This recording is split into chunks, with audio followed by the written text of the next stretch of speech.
आप हर साल गणतंत्र दिवस की परेड देखते हैं, लेकिन कभी आप सोचते हैं कि इन जो परेड हम करते हैं इनका मकसद क्या है? हर साल गणतंत्र दिवस पर किसी न किसी विदेशी नेता को मुख्य अतिथि के तौर पर आमंत्रित किया जाता है, लेकिन इस साल पहली बार ऐसा हुआ कि गणतंत्र दिवस पर एक नहीं बल्कि दो चीफ गेस्ट थे, यानी दो मुख्य अतिथि थे।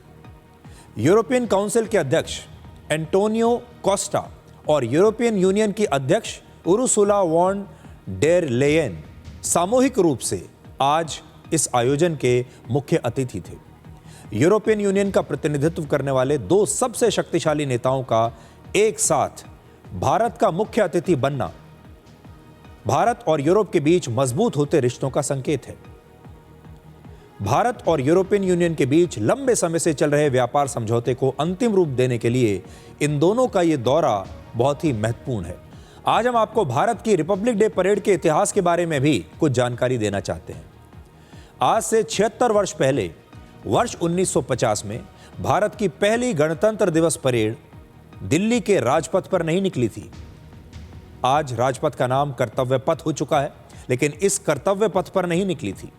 पहली परेड इरविन स्टेडियम में शुरू हुई थी, जो आज मेजर ध्यानचंद राष्ट्रीय स्टेडियम के नाम से जाना जाता है, और उस समय करीब 15,000 लोग इस परेड को देखने के लिए वहां पर आए थे।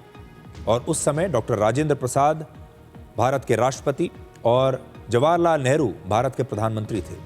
राष्ट्रपति राजेंद्र प्रसाद बिना किसी सुरक्षा घेरे के एक बग्गी में परेड स्थल पर पहुंचे थे, और पहली परेड में सेना के तीनों अंगों ने हिस्सा लिया था और पुलिसकर्मी भी इस परेड में शामिल हुए थे, और उस समय एक लिबरेटर विमान ने भी ऊपर से उड़ान भरी थी।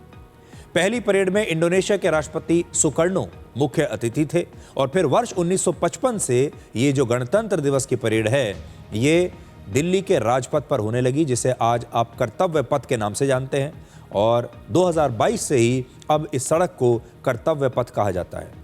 दिलचस्प बात यह है कि भारत ने वर्ष 1955 में जब राजपथ पर अपनी पहली गणतंत्र दिवस की परेड शुरू की, तो उस साल मुख्य अतिथि पाकिस्तान के गवर्नर जनरल मलिक गुलाम मोहब्बत थे, और समय के साथ साथ परेड में बदलाव होते गए और सेना की अलग अलग रेजिमेंट्स के साथ साथ अलग अलग राज्यों की झांकियां भी इसमें शामिल होती चली गई।